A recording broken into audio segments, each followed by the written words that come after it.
Hello and welcome to the Call to Courage podcast. I'm Gareth and I'm here today with Zack Townesmith. Hey brother, Greetings. Welcome to the show. Thank you so much. Pleasure to be here. Great to have you here. So where do we kick off our conversation? We've got a couple things we want to dive into today. Let's start with the question I ask most of my guests, like maybe give your origin story through the lens of the roles that you've been as a father, son, and brother. Wow. Origin stories. You know, there's so many flavors that they can take, right? I think really powerful for me is that both my mother and father, in fact, when my older brother was born, they were sharing a job. They were both the director of a new preschool. So a preschool that was founded on, this is 70s Pittsburgh, which was a hotbed for early childhood education in the 70s. Particularly, there's a woman named Margaret McFarland who was at University of Pittsburgh, and she was the mentor for Fred Rogers, who has Mr. Rogers' Neighborhood, which is ran for 15, 20 years. I'm not sure, a very famous and very beautiful children's show. So there's all this stuff going on at CMU and at Pitt and in the public television network around how to engage with young children in different ways. And so both my mother and father were very immersed in that and actually sharing a job at one point. So I think that just gives a little bit of flavor as to, my childhood. Now, connected with that, when I was 2.5, they got a divorce. And so my older brother and I stayed with my mom, and then we moved to Philadelphia from Pittsburgh, which is about 6 hours drive away, when I'm 5 to be with basically my stepdad. And it was a big shift, obviously. And I think there was a lot probably still playing out in my psyche around some of the things that happened at that time. But I really feel like the divorce in my life, given the background that both my parents had, was a lot different than many divorces. My brother and I were never put in the middle of their conflict, for example. Sure, we had our feelings about it, and we were encouraged to feel that. There's ways in which, from very early on, I was encouraged to be a sensitive and emotionally accessible kid, boy, man. Amazing. And even while I was growing up in Philadelphia, every Sunday morning would be a phone call with my dad. And so me and my older brother would take turns having our, half-hour chat with my dad. And I remember we'd tape Saturday Night Live and watch it before the call so that we could talk about the show together, and we'd talk about books together. And so he's always been a huge part of my life. And my stepfather is a clinical psychologist, and he's an amazing father himself. And so then, when I have two younger brothers, half brothers, my mom and my stepdad, I end up getting to be like their big brother, but almost like an uncle, because I'm like 10, 12 years older than them. So I get to have that sort of childhood experience again, but really feeling like nurturing with them. And also my brother and sister in Pittsburgh on my dad's side, similar feeling during the summers. We'd be there with them. So I feel like there's lots of ways in which I was really, really supported to see multiple role models of masculinity, and what it means to be a father in particular, and a partner that I really had access to from very early on, which, were really formative in who I am, in the way that I'm able to share my affection and emotion in the world with people, and really make education a centerpiece of my life, as it's been, since I can remember. And not just education, but really kind of a space of supporting people and accessing their innate emotional tools to build more authentic relationships with each other. I love that. So is that his origin? Yeah, no, that's golden. I want to How does that look in your role now, educating your kids? What are some of the ways that you parent, things that you've taken and things that you've changed as a function of being a dad yourself now? Yeah, it's a great question. And I think the main thing that I try to do is simply being present, right? Being physically present. And I think somewhat intentionally at least, I've developed a life that does not require me to be in a 9-to-5 position, that doesn't put real hours on the time that I need to be with or away from my kids. And so I can be a very active part of raising them with a great deal of flexibility. If school doesn't happen one day, I can just spend the day with them, or, and then other things aren't flexible, right? Like I'm giving them a bath every night, 7 days a week, 365 days a year, with them at 7 p.m. to put them in the bath, take them out of the bath, get them ready for bed and read them stories. And like that, just that presence, I feel like is one of the most important ways in which I access my inner father and be. And I have 2 boys too, so it's really interesting watching them grow up and dealing with their emotion and the way they deal with it. My son asked me the other day, "Is it okay to cry?" And because he told me he fell down at school, but then he said, "But I didn't cry." And he said, "Is it okay to cry?" Wow. And I forget what I told him, but I basically told him, yeah, yeah, you don't always need to cry. And you do need to cry. What's bad is not crying when you feel like you want to cry, that kind of stuff. And that's been a challenge. It's been a path for me. I talk about, all this like emotionally sensitive and connected ways in which I was brought up. And even still, I went through, I'd say probably a 10-year intentional process of really trying to connect with my crying, and still it's only in certain occasions that it really lets go, and it's very often like a sappy movie.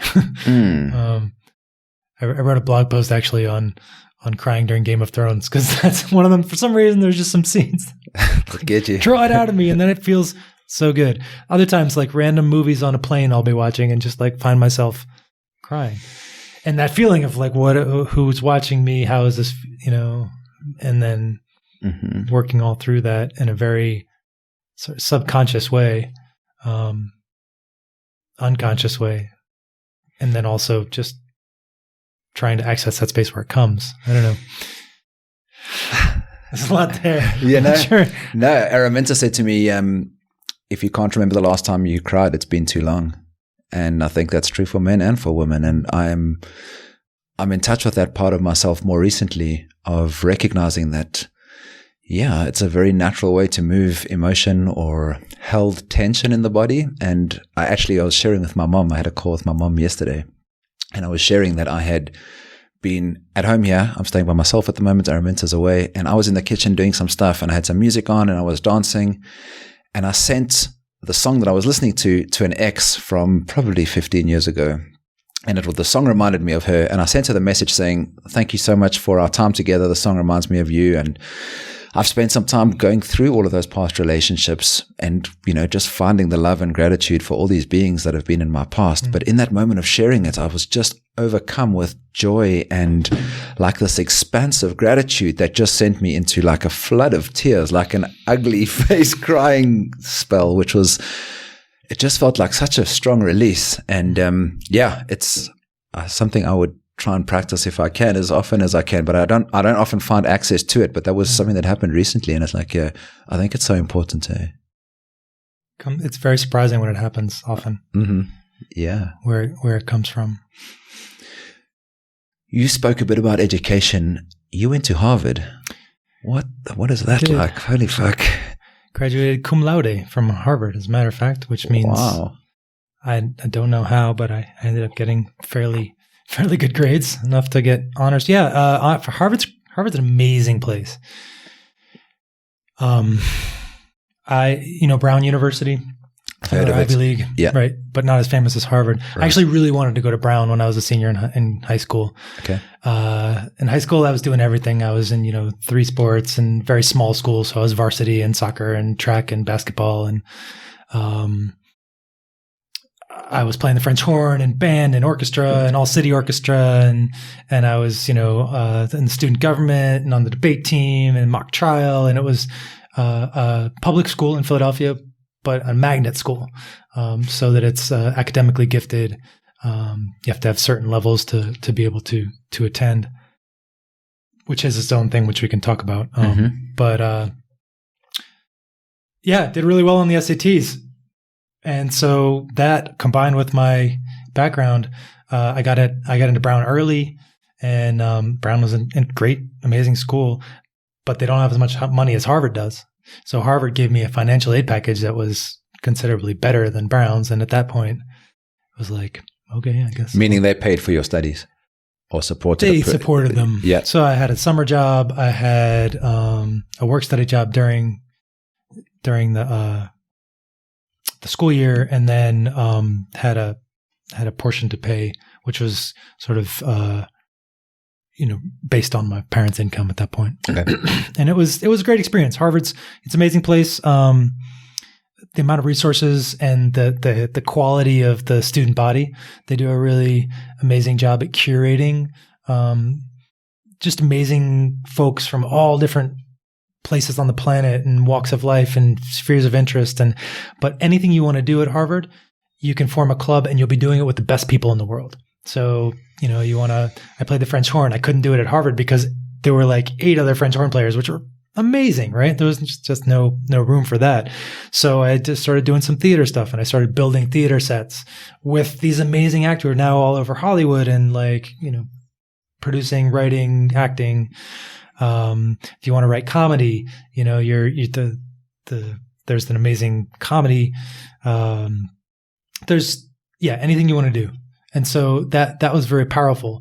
I still entered a crisis in my sophomore year of just feeling like I was sick of the ivory tower. I wanted to do something in the world.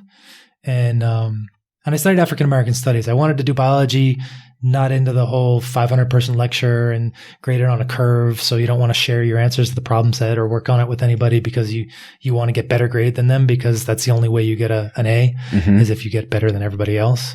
So it's very competitive. And so I moved out of the sciences and into African American studies. It was an amazing department. Cornell West, Henry Louis Gates, just amazing names. My advisor is a man named Anthony Appiah. And Kwame Anthony Appiah, he's an amazing philosophy of race. That just the experience was very eye-opening for me in many ways, but also challenging. And so I wanted to get out of there, and my mom convinced me to stay, actually. She was like, you know what, even financial aid. My older brother was still in school, so if I stayed in school, I'd get a better package. But if I tried to come back later when he's not in school, I would have had to pay more. She was like, Gus, do it. So I was like, all right, I'll do it, but I'm going to study abroad. And I ended up studying enough Spanish to get credit to go to Venezuela, and did a natural and cultural ecology 6 months course in Venezuela. Amazing experience, changed my life, learned how to speak Spanish, fell in love with Latin America, came back totally just not interested at all in the Harvard scene, did what I could to graduate, got out of there as quickly as I could. Actually, the commencement speech was given by Alan Greenspan, who was at that point the president of the Federal Reserve. And so there was a protest, a counter speech given outside of Harvard Yard by a women's studies professor, basically protesting this idea that education is for money, right? And really like education being for people. So given all that, I got out of the country basically as quickly as I could. Given all that means that given all that like environment of Harvard as being the fast track to Wall Street. Right. I really rebelled hard against that and found a volunteer position teaching photography to kids from marginalized areas of Guatemala City. came down for 6 months and fell in love with the country and made a lot of friends, met a woman, and like ended up coming back to Guatemala and really made a life for myself in Guatemala City, and found myself. And there was a moment in 2001, September 11th, when the World Trade Towers came down, and I was teaching a class in the Jesuit University on cultural studies, and I went to class that day, and I remember just kind of some of the kids talking as I came into class. And I call them kids; they're 18, and I was 22, right? But but they're just kind of shooting the shit, and they say, man, yeah, they knocked down those gringos towers, man, yeah, and like realizing how different an experience I was having than everybody else in the United States at that point, and how I could feel what they were feeling from this sort of like oppressed space of Guatemala, which has this really ridiculous history with the United States of oppression, versus being the victim of this act. And so just that was a lens for me of a moment when I realized that I was outside of what everybody else in my world was experiencing, and just in this new place. And so I lived in Guatemala City for, more or less 15 years. And now live half of my life in the United States and half of my life here in Guatemala, and feel like it's a pretty good balance. Like I can handle that.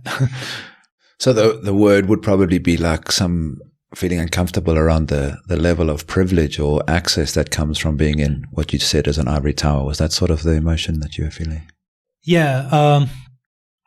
I think a lot of my adult life has been spent, really up until I was, in late 30s. To this day, I still deal with it. But like coming up, okay, I'm white, I'm male, cisgendered. And not only that, right, but I have blue eyes, like I'm physically fit, attractive.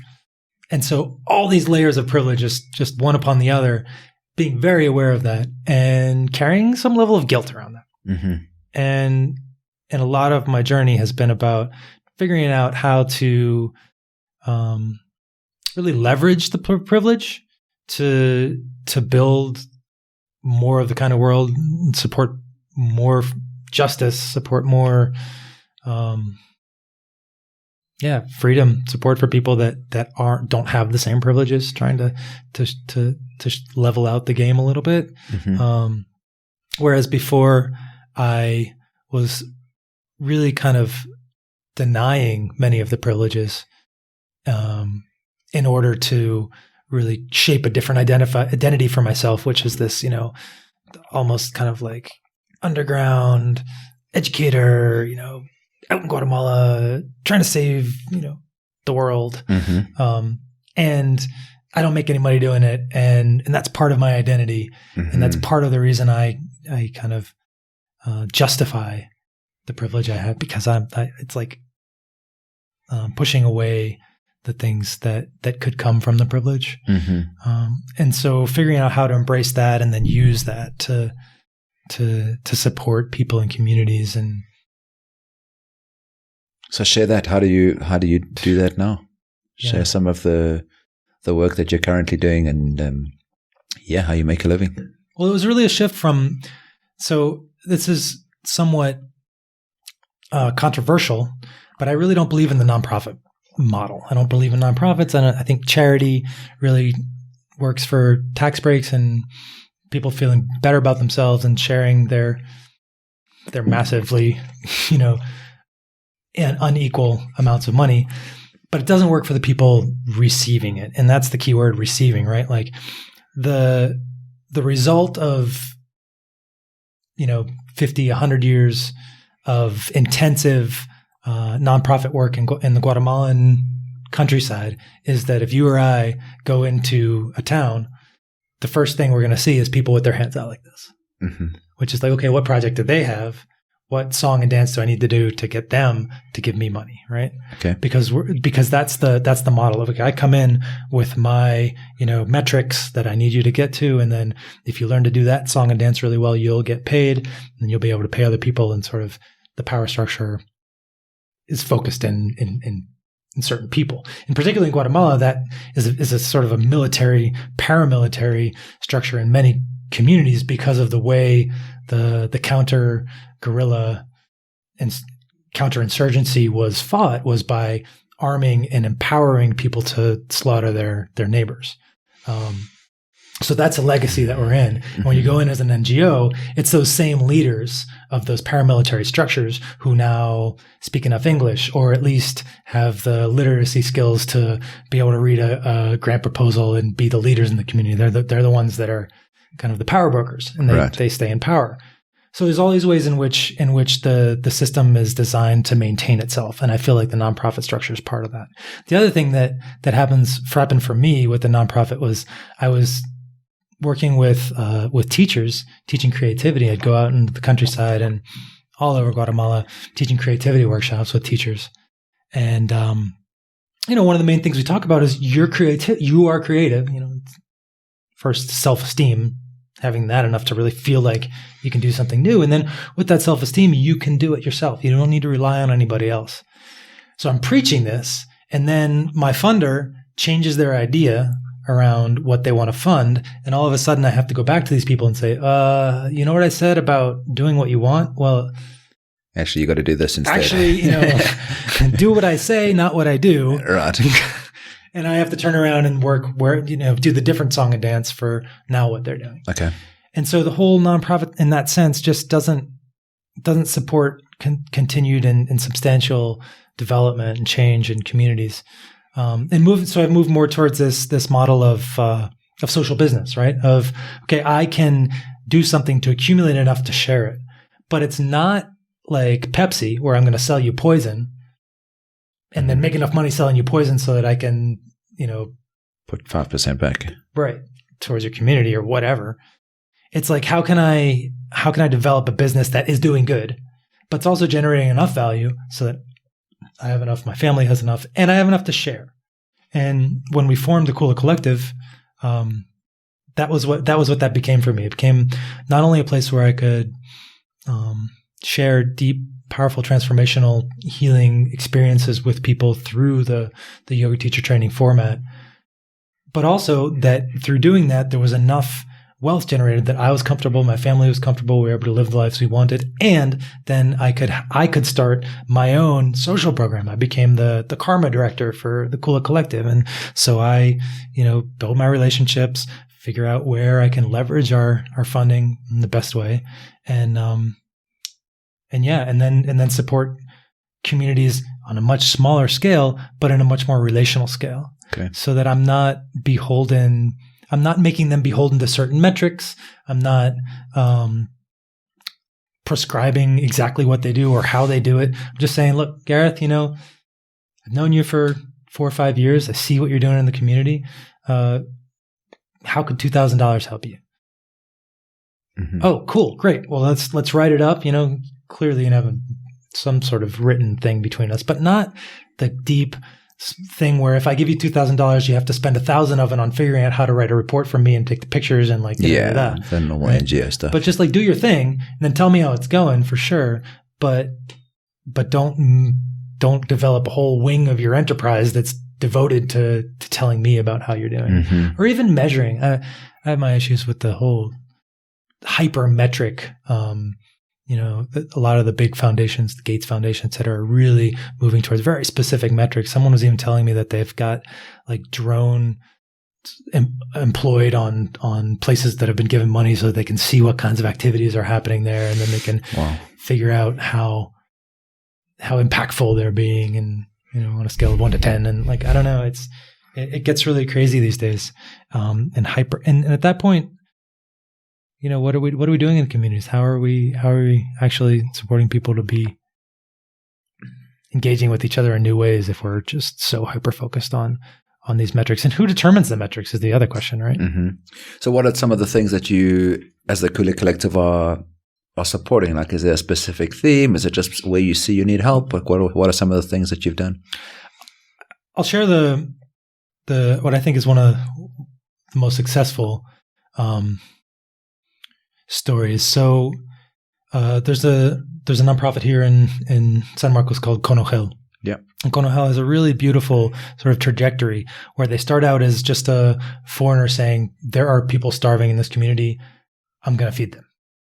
And there's no more basic and more important, really, way of engaging with the community than making sure that the least advantaged, at least they have enough to eat so that the kids' their brains are developing enough in that critical window. Mm-hmm. So great project. Also, a little bit paternalistic and in the end, just really service related and doesn't really support change. So they start to have, those that recognition themselves as they move on and they grow and they mature and they're doing their thing well and they start to add in different programs and stuff. And what I love to do is facilitate collaborative design.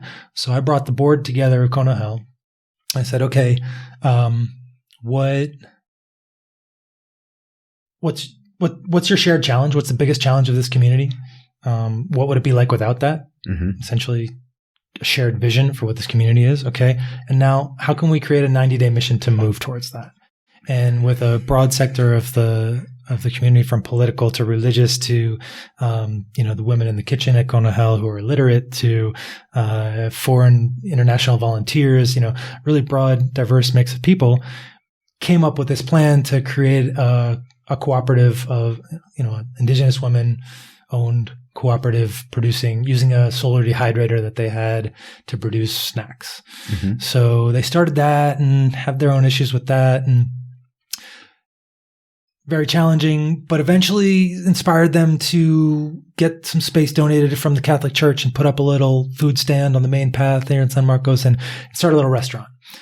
Went really well for a year, and then they got access to a bigger space. They're like, we need to build a bigger building and really do this well.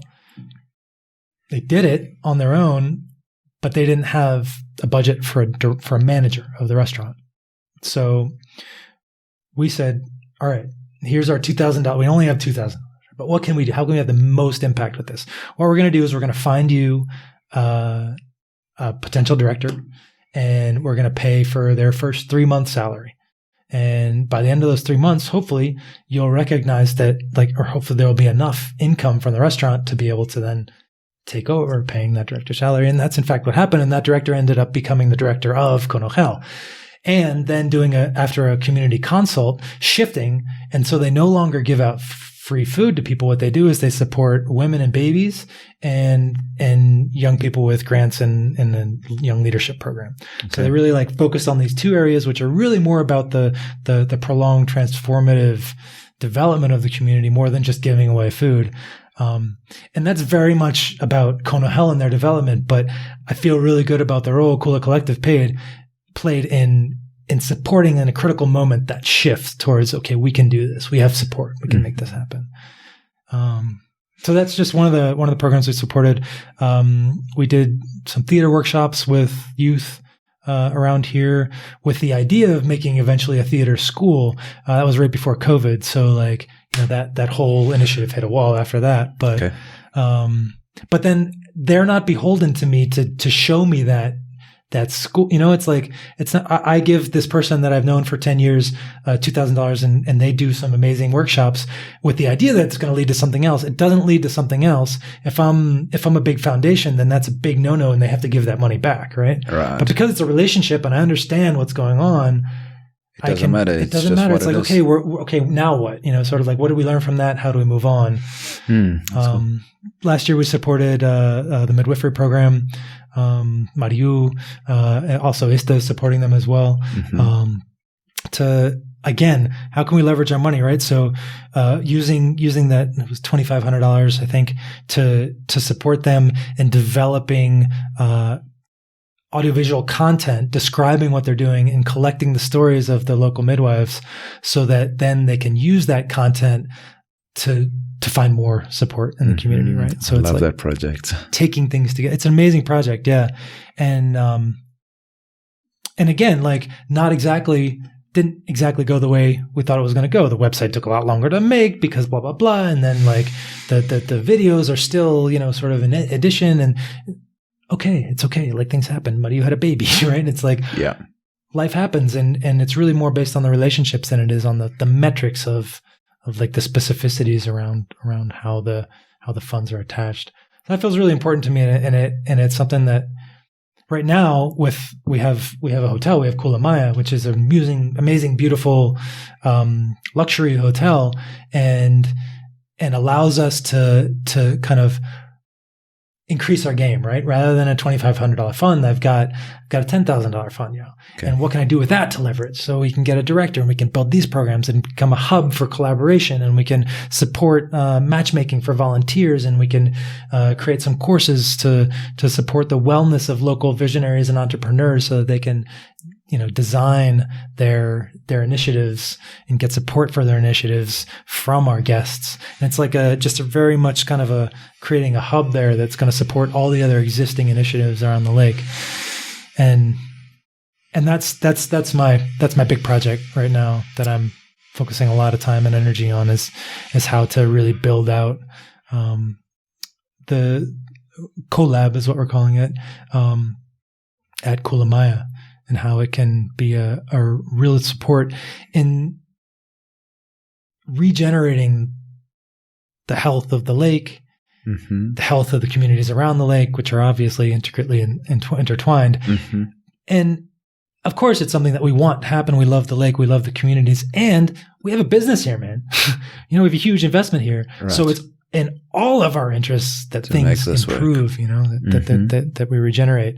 And a recognition of that interrelated, intertwined nature of our existence in this planet is, I think, key to any initiative. And it's interesting then when you take me back to your original comments about questions about me as a father and how I take that in. And it's like, how can I bring this idea and this concept of really non-dual parenting, right? So often Can you explain non-dual for those that don't know what that is? Yeah. So I mean, the idea of non-duality, right? It's like,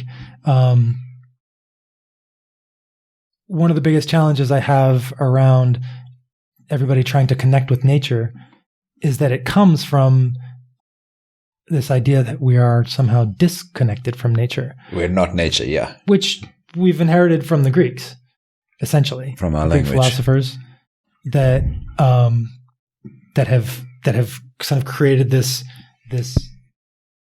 framework of humanity and nature as being kind of at odds with each other. And that from that the Western civilization of dominating nature, as opposed to what we often think of as an indigenous framework of working with nature, leads us to this very deeply held assumption that we are separate from nature, and that I need to go to a retreat or I need to go into the woods to reconnect with nature. And so seeing myself in nature as non-dual allows me to be a part of nature in a way that if I have myself set up, then I can try to connect, but it's always based on this premise of disconnection to begin with. And I think when you take that to kids, it's like, I'm very much into this whole idea of co-regulation right now. Okay. And I think I'm very much into it because I'm not particularly good at it, right? Like when my kids get upset, I get upset.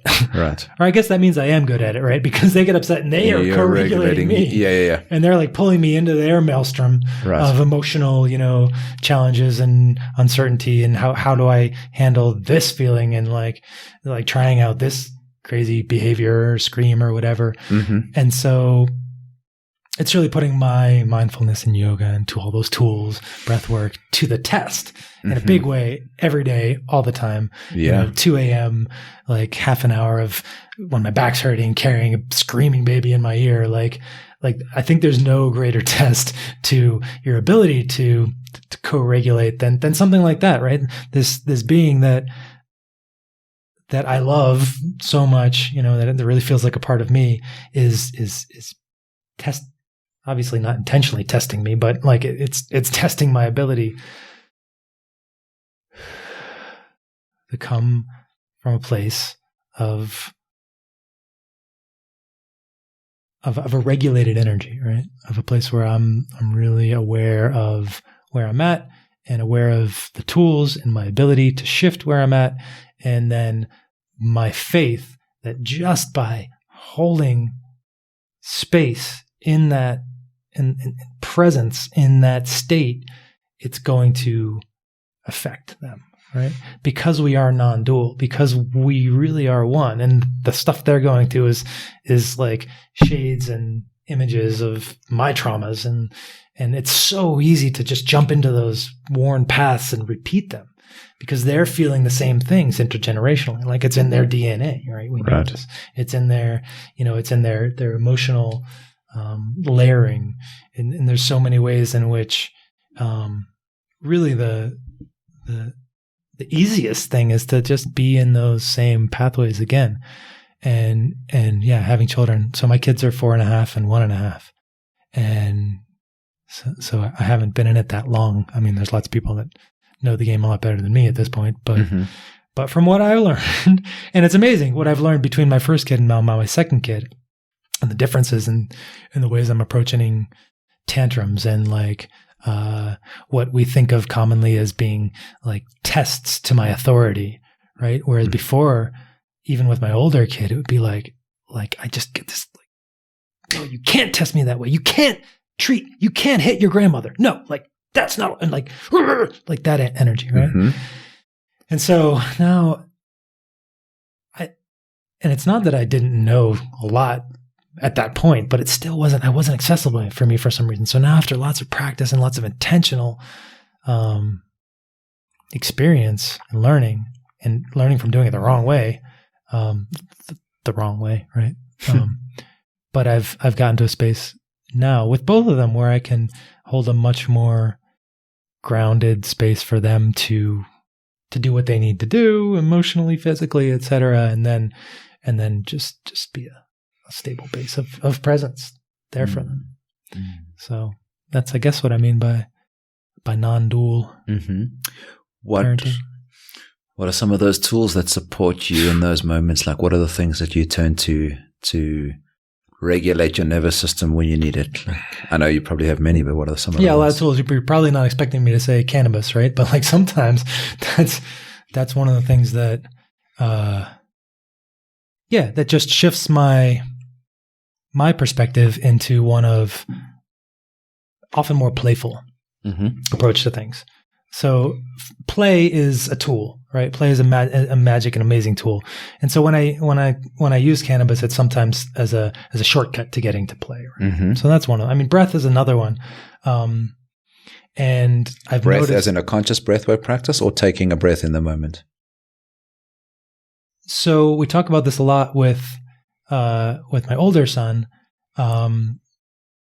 Taking a breath in the moment is a great idea.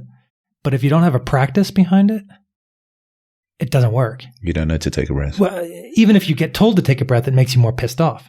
Don't fucking tell me that. I don't want to breathe. Like he says that. Just take a breath. I don't want to take a breath. Right? And that's my inner child too. Like when you tell me to take a breath, I might not tell you the same way. I might not scream as much. There's a part of you that doesn't want to be told what to do. Yeah. Right. Like especially told to calm down. Because you're assuming that I'm not calm, and then that triggers me to like blah blah blah. So it's not so much about like recognizing. So I talked about Mr. Rogers before, and now Daniel Tiger's Neighborhood is a cartoon created with the same from the same philosophy of kids education. And every episode they have a song. And parents out there, you probably pretty familiar with this, or if you're not, check it out because it's great. But there's one of the songs which is like, if you feel so mad that you want to roar, take a deep breath and count to 4. 1, 2, 3, 4. Now, you're probably still mad, but maybe you can approach it with a little more of your prefrontal cortex, right? Like, And so like putting things in songs like that, creating those practices. But again, we started doing, we're not super consistent with it, but we started doing, every night we have tea, we have a little bit of a ritual tea, talk about what we're grateful for, we light a candle, and then we take turns making the candle dance. So the idea is to make the candle dance without blowing it out. So what that's doing is it's creating this long exhale and it's a great idea. I love that. And then now we've noticed this after like months of having this practice, when he's out of sorts, it's a little bit easier to access this space of like, okay, make the candle dance. And I've even noticed him a couple times on his own. The other night we were in bed. He was like, it was like 9:00. He's usually in sleep by 8, but something was triggering him. He must have ate something or whatever. It was all over the place. But I noticed we were reading a book and he just started doing it on his own. He started, because he has the muscle memory of the candle, he can do that. And I think when you ask if I have the practice, if I have that, I don't have a consistent breathwork practice. Do it at times, particularly if I'm having trouble sleeping. I'll turn to that. I'll turn to yoga practice, which obviously includes the breath in it. Mm-hmm. But that's one of my stretches right now is getting more consistent myself in the breath practice and allowing that to, again, be a support in the co-regulation of this non-dual relationship that we have as a family. I'd love you to join our circle this week because we're talking ice baths, and that's a very strong practice for regulating the breath. Getting into cold water. Yeah. Your natural ability is to, and fight for breath, but as soon as you can find your space just to regulate the breath, the nervous system calms down and disengages the limbic brain, and it's a powerful practice as well. Yeah, I love cold stuff. Mm-hmm. I don't make time to do it. / don't have a cold plunge. Right.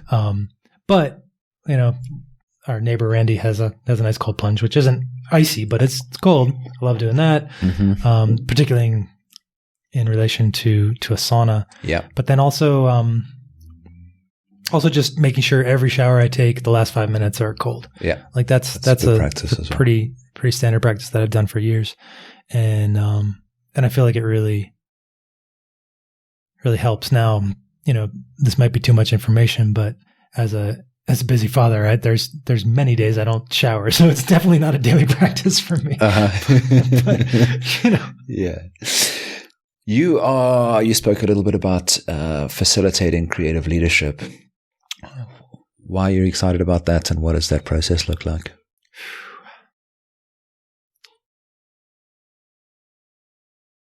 I had my first experience leading and also writing curriculum. I was a freshman in college, and there's a organization called Peace Games. It's now called Peace First, but they do violence prevention work in grade schools.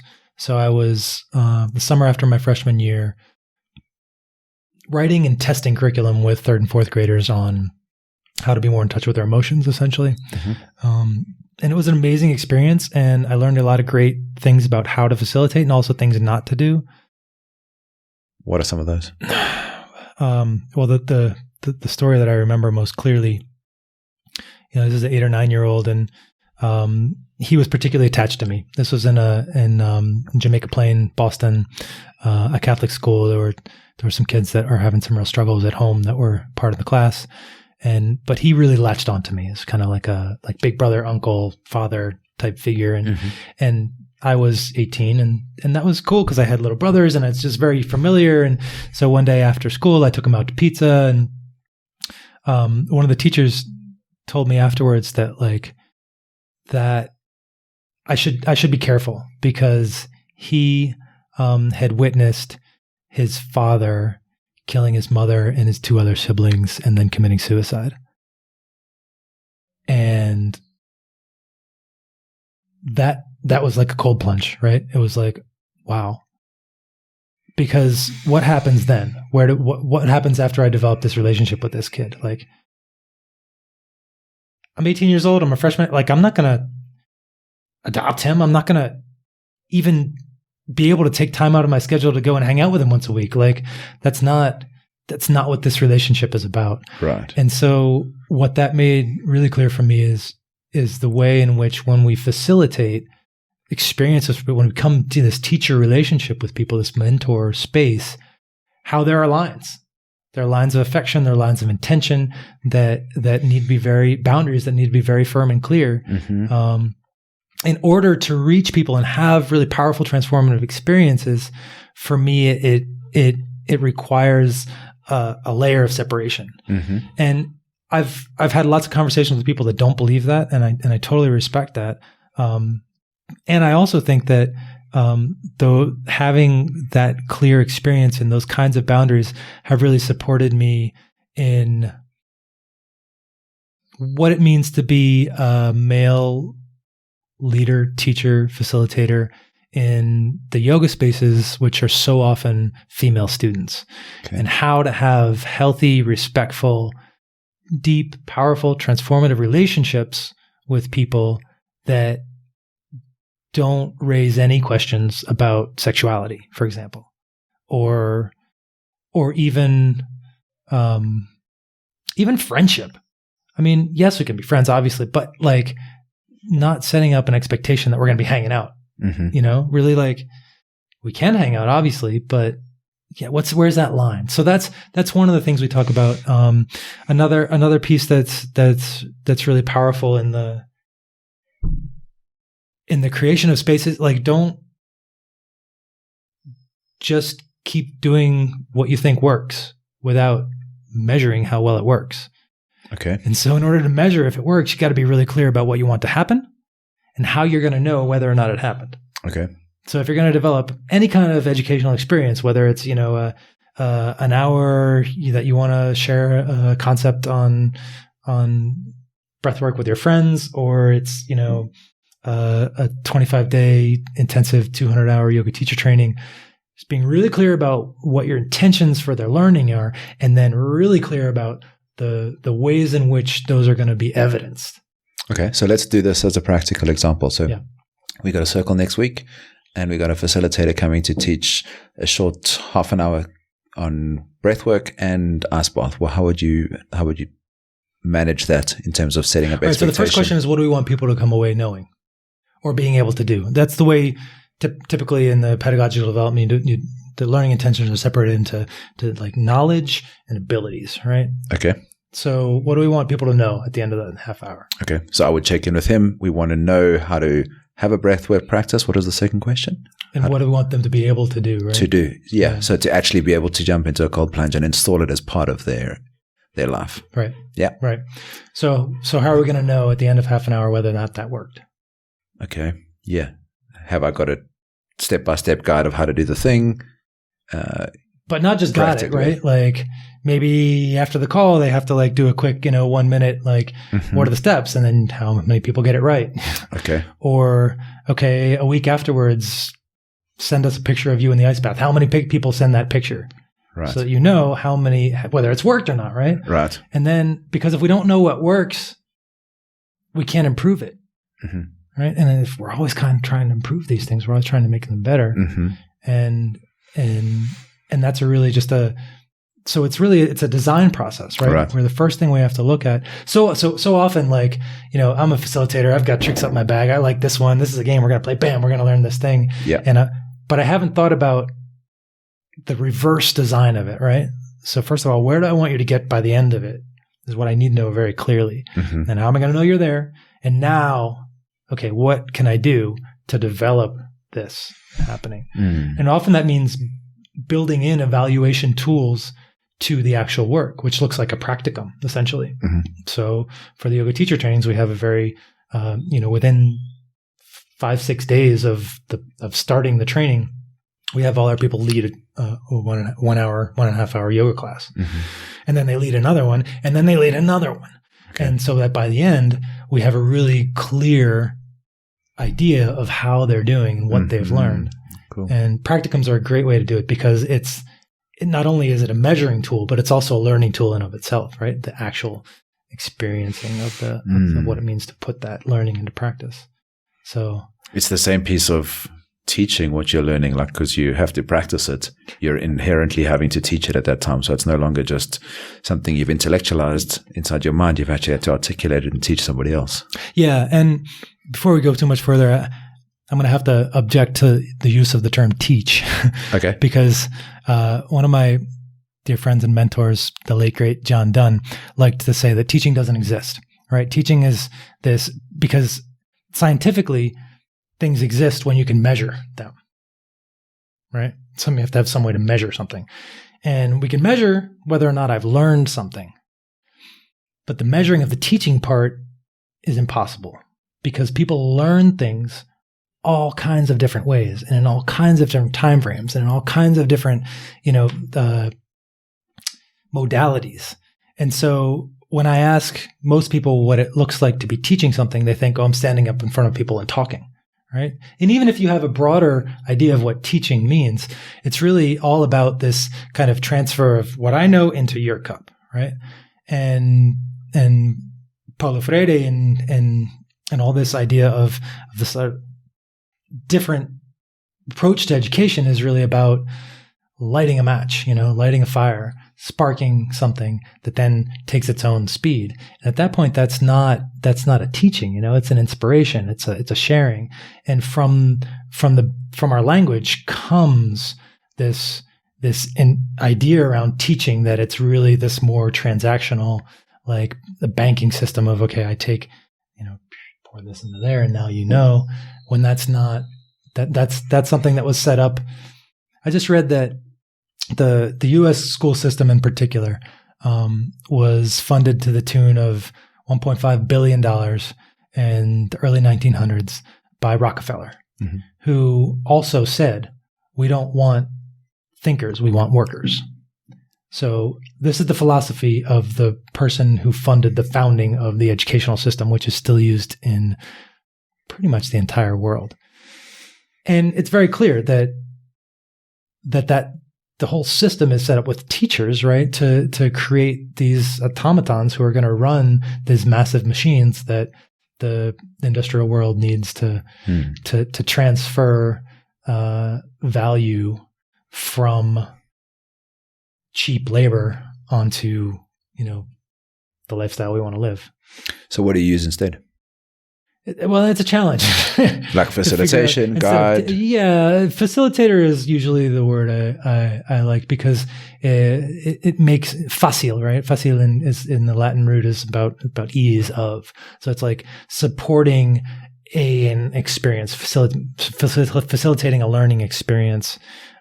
Feels, but it doesn't always fit, doesn't always work. It's a little clunky because teaching is so embedded into our lexicon. Even the word training, right? We talk about yoga teacher trainings, but training it's a military word, right? Training is what we do to our dogs, right? We expect them to learn a certain behavior, and we have certain,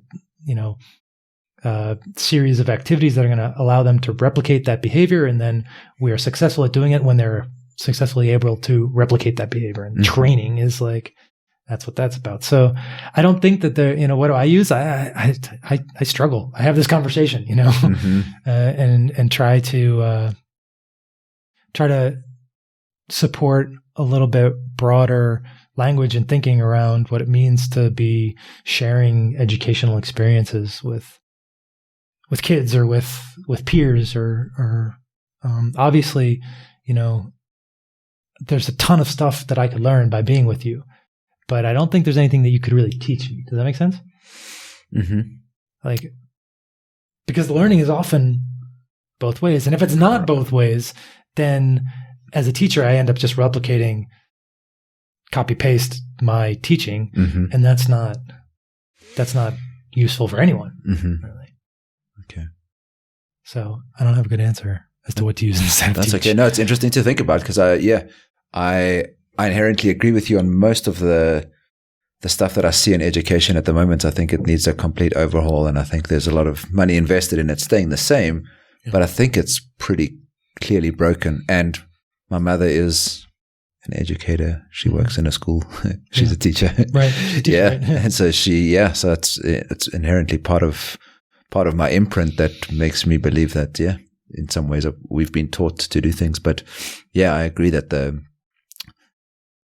the way to learn and impart knowledge is really an experience between two people in a specific space, or more than two people in a specific space. Yeah, and it gets challenging. I mean, because there's this inherent desire to scale things, right? There's this idea that like, shit, the world's falling apart. It's not enough for me to just sit with you, right? I've got to touch more people, or I can't charge you enough to just be with you. I've got to be with more people, right? There's all these ways in which bigger audiences and scales of things are kind of baked into the transactional nature of education, and also the urgency that we feel around many of us around like the shape of the world and the state of things, and in the urgency around changing it. So yeah, thinking about scale is really powerful. And what are good sizes for groups that we're engaging with, and how does that work? I think that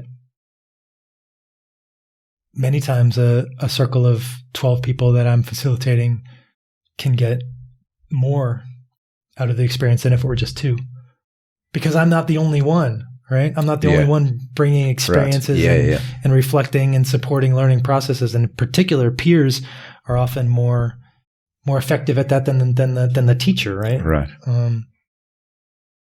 As well as the lessons that come from hearing other people's questions. That doesn't always happen in a strict one-on-one teaching, educating environment. Yeah, exactly. So you have, like me, felt a bit of a call towards supporting men and fathers, and you have a project called Father, Husband, Hero. I'd love to hear a little bit about that and hear what your vision is for that, and how it's going. Yeah, Husband, Father, Hero is a... I want to share something. It's so interesting that we have father, sons, brothers, and you have husband, father, hero. And I recognize that there's a part of me as well that in another version of my world would be really concerned that people have similar businesses or similar ideas and themes and even similar names. That would be like some sense that I perhaps should be looking in a different space. But at the moment, being really lit up by the fact that we have more and more people showing up to do this is actually, it feels amazing to have more soldiers in this, in this mission. Yeah. And being aware of the military reference as well is an important one, especially as we recognize and challenge the ways in which the traditional masculinity kind of invades our spaces, right? The idea of like soldiers in this mission is very different than like partners or brothers, right? It's so challenging when so much of our educational framework has military hierarchical structures embedded within it. But it's a very, very much aligned with what you're working on. A friend of mine who went to Harvard together and have been really tight friends since then. His kids are a little bit older, preteens basically, and our relationship over the years has been really supportive and beautiful and open and emotional. I've got a couple groups of all men friends, right, from different eras of my life, but really Kadar is the one who I feel able to be most vulnerable with. Okay. And through our conversations and our relationship, this idea emerged of how to support more people in being able to have these kinds of relationships. Essentially, how can we inspire each other to be vulnerable? This call to courage, right? How can we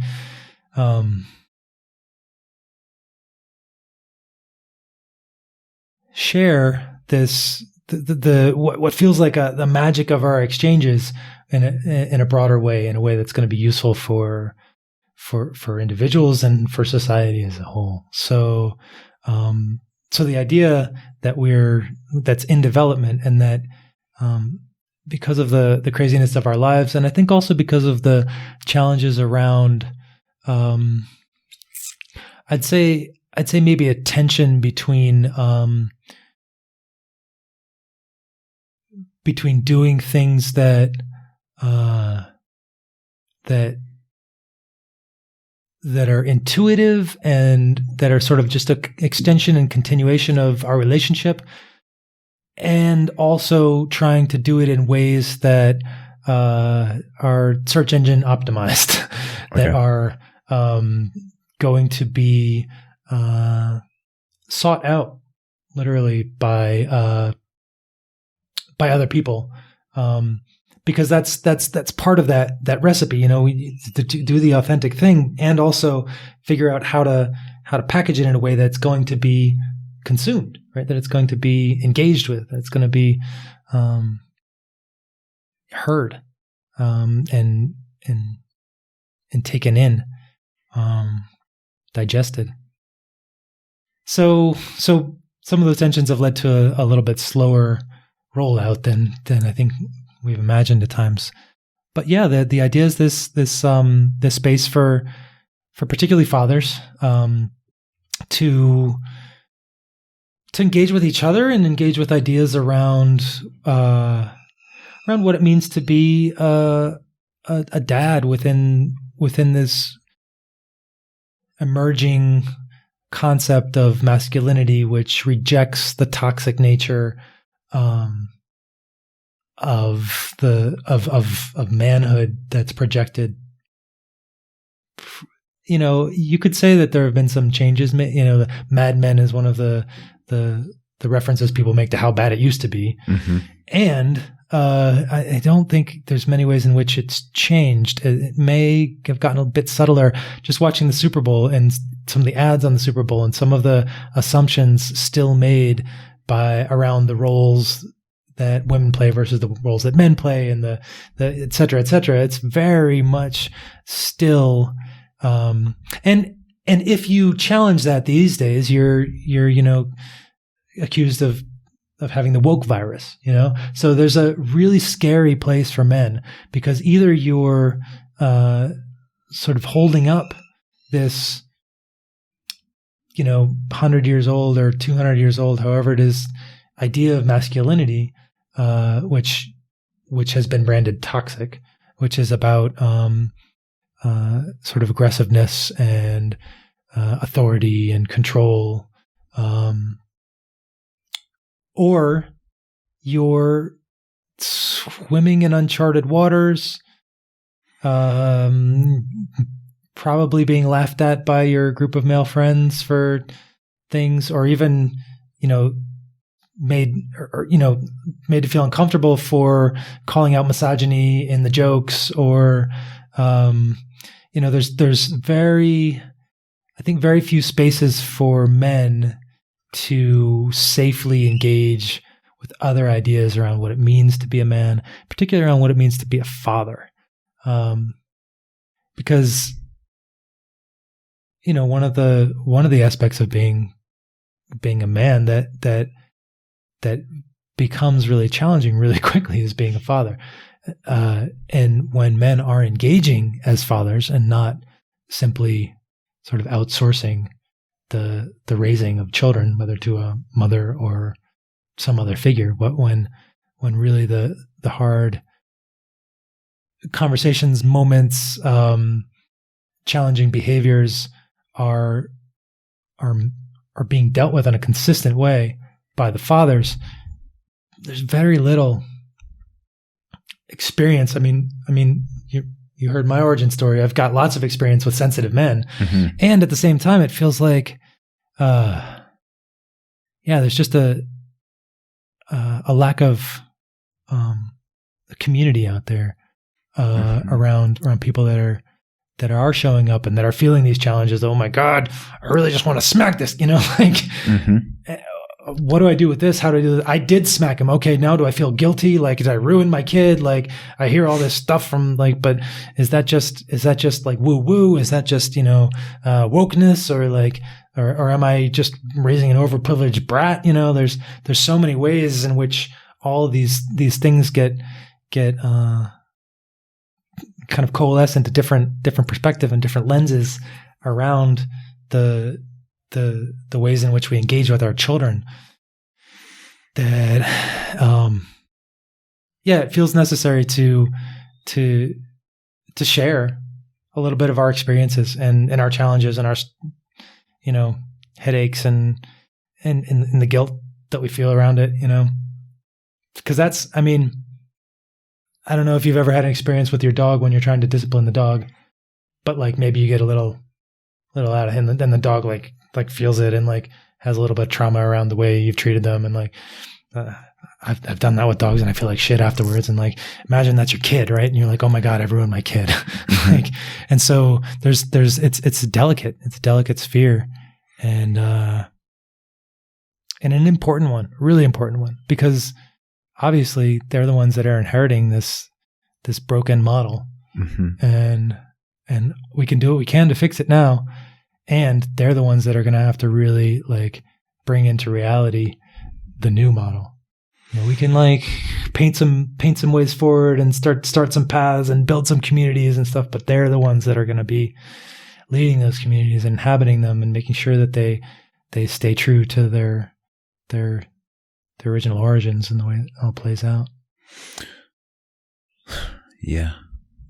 So that's a project I'm noticing in this project that I have, this isn't the first time I've noticed it, but it's coming up a lot in this project, that I have some fear around failure, around creating an offering and then people not showing up for it, or not marketing it, not sharing it with others in the right way so that people don't find out about it, or the price point's wrong, or the timing's wrong, or like there's so many things that can go wrong when try to organize something, so that I'm coming up against the fear of failure based on previous experiences I've had trying to do this, as well as this idea that I think one friend in particular when I was in high school was just like always on me about, Zach, you have such a big ego. You have such a big ego. Like, why don't you just like be a little more humble? And so like, I think I really kind of took that to an extreme of like just humility and just, and I, that's one of the virtues that I feel really strongly about. It's one of my sort of favorite virtues is humility. And so how I balance humility with really getting the word out there about the things I'm doing has been a challenge for me, and something that I still haven't quite figured out how to do. But one of the ways that we're moving forward with that is to create an offering, create a space for dads to disconnect, to reconnect. So the idea is a weekend at my wife and I have a retreat center in the land she grew up with in Tennessee, called Seven Springs. And we're calling fathers there for a long weekend to come and be together. There's a lot of free time in there. So you can hike, or you can, play games or just sit in the hammock, as well as some facilitated conversations and dialogue, reflections, some tools and practices to do this co-regulation thing better. Might do some cold plunges in there as well. Like really just kind of creating a space for fathers to have some time away from their responsibilities and their families, and in that space, really take time to self-reflect, learn a few tools, connect with others, see themselves in their community, and then feel supported as they move on. And I feel really strongly about in-person stuff. We've been doing more and more online stuff, especially since the pandemic, and I have had really beautiful experiences and powerful connections with that. And it's not where I draw my highest, passion, and where I really feel that piece as well. So so amazing to be with you here now.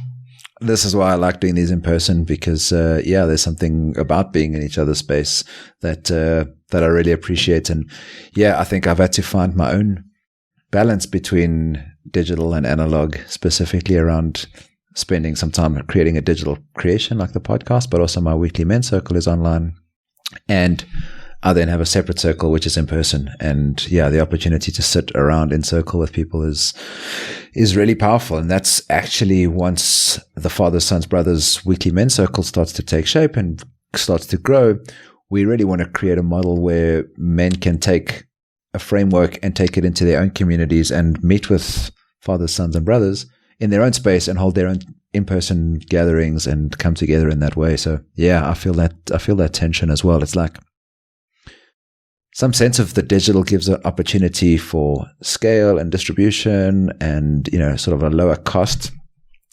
And we came as human beings to have a 3D experience. And so, yeah, making sure that we don't have too few of those feels like part of the tension that I'm dancing with as well. Yeah. And again, going back to this idea of, connecting with nature versus I am nature. I mentioned that I like to do facilitate collaborative design. And as part of that process, I developed a tool called Flow Design, which supports communities and entrepreneurial groups to come up with, again, a shared vision and a shared 90-day mission is the outcome of that process. And I've also begun to use it with individuals. Okay. And so as part of all our YTTs, in fact, people do this flow design process. YTT is yoga teacher training. So they're in this immersive experience. As part of that immersive experience, they're getting clear on their personal vision and then taking all the tools and learnings and experiences that they've had and figuring out how to strategically design the next 90 days to move them toward that vision in an intentional way. And as a result of me doing that multiple times, I've got my own vision, right? Which is so up until recently, it's been I thrive with nature. And it feels really powerful. And then again, I look at it and like, I thrive with nature. Like if I'm with nature, it means I'm not nature, right? So I'm actually thinking about changing it. But my point is that my vision is really about my connection with this nature and natural world. And so as a result of this process, it's been a litmus test for me around how I spend my time. For example, during COVID, I started researching virtual reality.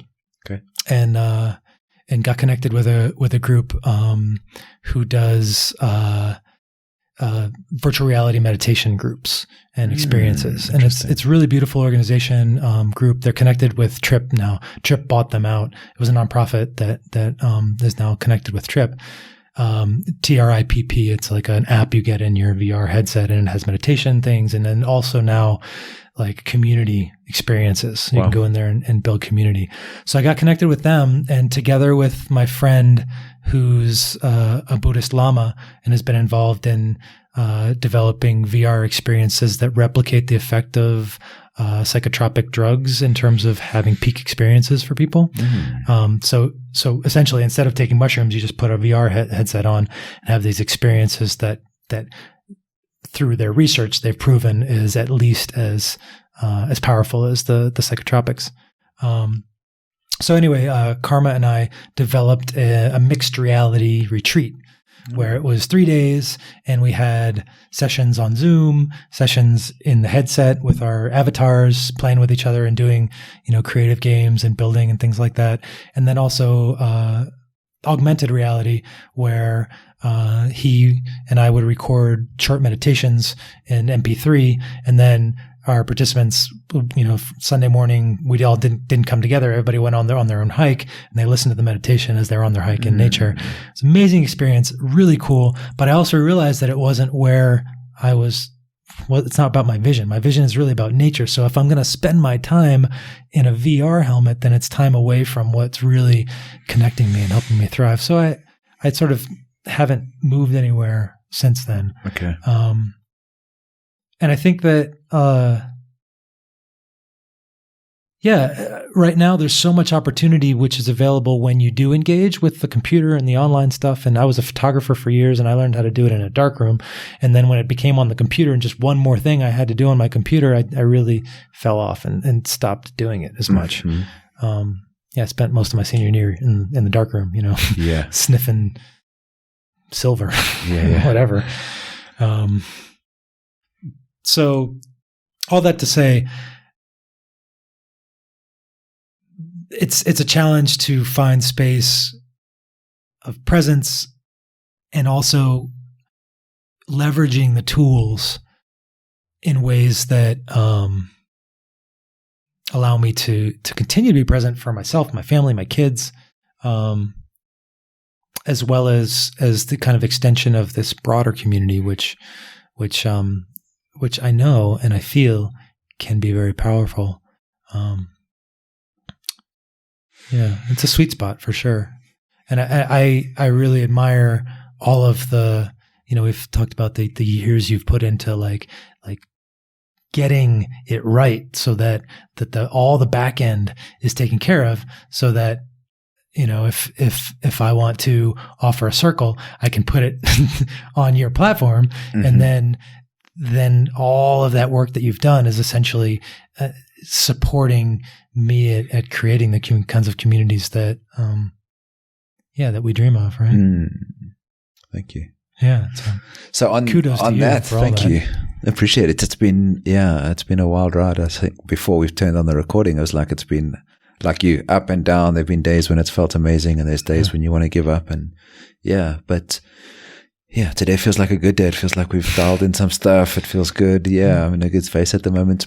I'd like to ask you, do you have a sort of light version of your personal flow facilitation that you would be willing to offer to our circle, like for a half an hour teaching? Is that something that you could show up for? Yeah, 100%. So I first got into the study of creativity in Guatemala, and it's a field. There's master's program at Buffalo State University, which has been around for 50 years, and there's a lot of research and a lot of study in it. But I came in through a very different lens, which was very much more of a kind of a European, Latin American view of creativity, which is maybe a little less corporate, okay. A little more kind of human centered. But in that exploration of creativity, I found an outlet. I'm an athlete. I play capoeira, a Brazilian martial art. Been doing that for about 15 years, studying and teaching as well. Teaching, right? I use the word too. And then I'm also a musician. I play in 2 different bands here in Guatemala. I have a band in the States as well. Write songs, sing with my kids. And so that's a huge part of my life. I was a photographer for many years. I came down to Guatemala teaching photography. I taught intro to photography at the university for years. So there's all these like creative aspects of my life, which I couldn't quite figure out how to bring together until I really understood that creativity itself is something that's underlying the art, and that we all have access to, and that at the root, self-esteem is what often blocks our access to that. And whether I'm working with an indigenous illiterate Mayan woman, or I'm working with a CEO, there's often a similar resistance or blockage to fully accessing creative potential, which is based on being told that story that I am not creative, essentially, that I'm not enough, and that the unique ideas that I have aren't going to work, essentially. So what I like to do with the flow design process is spend the first part of it really just digging into the concept of creativity, because if we're going to apply creativity in a design process, we need to understand. We talked about designing things, right? So one of my learning intentions for this half hour of intro to creativity is going to get there with you to understand what your blockages to creativity are. Identify at least one blockage that you have to accessing your creativity. And then, if we have a little bit longer, I can share some tools on how to overcome the specific blockage. And then if we have a little bit longer, we can, so there's ways in which it scaffolds upon itself these learning intentions, depending on how much time you have, right? But for me, they're really central and an essential one, and really the only thing we can do, because creativity is so broad and expansive a term, and difficult to define, and really something that's based on discipline and continued practice. So for me to pretend to have any other learning intention during my half-hour talk is like, it's not going to work, right? I'm going to be frustrated at the end of it. Mm-hmm. So how can I want you to identify at least one thing that is blocking your access to creativity. So then I design all my activities in that half hour. And it's not about me talking at people. It's about people having experiences, reflecting on those experiences, and me potentially shining some light, observing people in the experiences, saying, well, I noticed you did, or I heard you say this, and like reflecting that back so that then people have more of a recognition of. And what that does is it allows me to also get a sense of how well people are doing at recognizing the blockages. So a game we can play, for example, right now, which is a great idea. There's two kinds of thinking, left brain and right brain, but that's a big myth. Right? The brain doesn't work that way. It's not like you do your analytical stuff with your left brain and you do your creative stuff with your right brain. You have two lobes of the brain for sure, but they're not like divided in their actions that way. Mm-hmm. We know very little about the brain still, but we do know certain things. And one of the main tools we have is the MRI machine. So you put somebody put a jazz pianist in an MRI machine, mm-hmm. and have them play something they know, and it lights up in very linear and predictable patterns, motor cortex, memory cortex, blah, blah, blah. Then you say, play something improvised. And while they're in the MRI, they're playing something improvised, and the picture is very different. It's like very, emotional, memory, motor, emotional, and then like just all over the map. And those are two very separate and distinct types of thinking. In the literature of creativity, they're called divergent and convergent. I like to think of the divergent as lunar and the convergent as solar. Mm-hmm. So we've got lunar and solar thinking, right? And it doesn't work if you're trying to do both of them at once, right? So often we do that. Like, oh, what do you want to go eat after this, Gareth? Well, we could eat hamburgers. And you're like, no, I had a hamburger yesterday. So what that does to me in my brain is, instead of supporting me in this expansive lunar thinking where the whole idea is about quantity, not quality, right? Mm-hmm. We're just going to get lots of ideas. The typical brainstorm. Thing is, when people do brainstorming, they never really get to the lunar thinking part, because my boss is sitting next to me. What's he going to say? I'm never really accessing this, like, say anything and everything that comes to my mind. Yeah. So really accessing that lunar thinking is often where people find their blockages, mm-hmm. because of, the years of conditioning around saying the right thing, or saying the appropriate thing, or mm-hmm. saying the polite thing, or, So one of the games we play to access this, and also to warm it up, because if right now we're doing a lot of solar thinking, talking to each other, listening to each other, this is all convergent and solar analytical. If we want to brainstorm about what we want to get to eat afterwards, we can't just start brainstorming. That'd be like going onto the football pitch cold, right? Mm-hmm. We got to warm it up. Yeah. So there are games we can play to warm it up. And secondarily, they also support us in practicing the ability to do lunar thinking. So this game is called Lunar Words. And I learned it from my teacher, Maria Iñiguez, who's an amazing woman who for the past 45 years has been teaching creativity all over the world, from, dirt-floored schoolrooms with indigenous Mayan women to, universities and boardrooms and throughout Spain. And so this very simple game I learned from her. I say a word, then you say a word, then I say a word, then you say a word. The words don't have to have anything in common, mm-hmm. right? It's not about the relationship. It's just about the speed to which we do it. So I say dog. House. Nose. Glasses. Wild. Araminta. Pimple. Yeah. Side.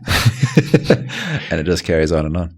On and on and on. And like that starts to happen. Yeah. Right? Run out of things. Yeah. And when that happens, it's like, okay, why is that happening? Why am I pausing? Because, we're on a podcast. I don't want to say dick out loud. Yeah. Right? Like, so all these things. And I realize. I'm already trying to realize why, when of all the things I said Araminta's name. Right? And it's very important not to try to make sense of it. Right. I get Because it's not like a Rorschach test. We're not like psychoanalyzing ourselves around what we say. But because that's how we start to feel guilt. And that's again, that turns on high speed the editor in our head instead of turning it off. Uh-huh. Right. And really the challenge is to turn it off and then get everything going. And in fact, in my life, I'm too lunar. So if I go into we have somebody over to talk about, a building we want to build, and I'm like, we could do this and we could do that. And they walk away feeling like totally overwhelmed because I've said like 50 lunar ideas, all of which are different from each other. I'm a little too lunar at times, right? There are times when I scale that back. And you need to create space between them. Otherwise, again, like I say to Jesse sometimes, don't solar my lunar, babe. Don't let's go lunar for a while. Mm-hmm. Yeah. Think about all the possibilities before we then decide. And what that does is it allows for, all kinds of quantum mechanics and possibilities and like things to pop into reality and then come about that don't happen if we're constantly within a solar construction. So just by playing that game, we can get so many realizations about the ways in which we walk and interface with the world. And in general, my view on education is I like to substitute the word play for the word work whenever possible, right? So studies show it takes like up to 4,000 repetitions of something to learn it, unless you're playing. And if it's encased in a playful activity, it's 10 to 20 repetitions to learn it. So when you talk about experiential education, it's really the only kind of education, right? You can't learn something by sitting and listening. It's really about playing, examining, reflecting. And it's not just about the doing or the playing of the game. It's then about, because so many times, how many times you've been in a group and like, okay, let's do an icebreaker. And you do the icebreaker and okay, we did that and now let's move on. Right? But like, wait, there's so much rich stuff that just came out in that icebreaker. I guarantee you, if we start to think about the way I approached it and how I felt and how we can come together as a group much better and really actually break that ice. But so many times that opportunity is missed because it's not intentionally placed and the rules aren't done in a way that it's going to generate the kinds of reflections and experiences that are going to lead to a recognition around, oh, shit, when I was 3, I have this memory of my dad yelling at me for, I'll say that again. Layla just saying hello to someone at the gate. So I have this memory of, when I was 3 and my dad yelling at me for pooping in my pants because I thought it was a fart and it was going to be funny. And like the 3-year-old mindset is like, okay, here comes something funny that I'm going to share with my dad. Fart. Oh. And obviously in his own situation, recently divorced from my mom, in his apartment, doesn't have a change of clothes from me. All of a sudden I've got poop all over. Like there's no like blame or even judgment on me for his reaction. Right. But it's just recognizing what it creates in me and my fear of failure. Right. Okay. So that's just one of my blockages to creativity is this like very ingrained tendency I have of avoiding blame. And so not understanding the reasons why things happen because I'm convinced that I'm trying to push it away. I think we've got many gifts for each other. I'm excited to have you in the circle. And I think there's also going to be a space when you're in that circle for reflection on how we can improve based on your program design and how we're evolving every single circle. So I'm excited for you to show up there. And I just want to say thanks for doing the work that you're doing and for showing up for this creation. I really appreciate it. Yeah, no, I appreciate the opportunity. And again, what I love to facilitate collaborative design. So it's like, get a group of people together and figure out, okay, what is our shared vision? Because so often when businesses want to do something creative, do you need to get that? No, I think someone should get it. It'll just probably keep ringing for a while. So when like a business wants to do creative things, like often the biggest hurdle that they face is motivation. So they get somebody to come and do a motivational workshop or whatever, but motivation is superficial unless everybody has a shared vision that they feel like they've been engaged in the development of, not just like, hey, this is my vision, you like it? Good, you're on board. But like, okay, what's our challenges? Okay, what would it be like without those challenges? Oh, that's our vision. Cool. Let's go there together. And so supporting, I work with, organizations, businesses. The Kula Collective came up through this process of flow design, essentially. And because of it, we became clear that we wanted to work as a board, not on voting, because I don't believe in democracy. That's another big one. Because democracy is all about disenfranchising the minority. So how can we create more consensus-based decision-making processes? And how can we do that in ways that work and develop community that really feels engaged with projects and collective action? So good. where can people connect with you to find out more about this process and other stuff that you're working on? It's a great question. I'd say basically there's three main websites that I'm working through, right? The KulaCollective.com is our yoga teacher training school. And that's where, basically all of my pedagogical, experience went into the design and structure of these trainings and offerings. And so that's I feel like that's a really amazing place to go if you're into that kind of experience, particularly yoga, but also, transformational experiences. So that's a great place to engage with. The place that my wife and I have created as a retreat center to host our retreats as other retreats, as well as Seven Springs retreats, and that's in the foothills of the Smokies, and it's really beautiful. We've got yurts and springs, and it's a place to come and engage with us in those kinds of things. And there's the creative leadership workshop is there, as well as the Dad's Disconnect to Reconnect. Cool. And then husbandfatherhero.blog is our place to connect in terms of how we're moving this project forward of our friendship with Kadar, and how we can really support more loving dads, essentially. So good. Yeah. Thank you, brother. Yeah. Well, thank you. So good to have you on. I really appreciate the time and the space and the connection. Appreciate you, bro. Yeah. Thank you. Much love. Yeah. Likewise. Ciao.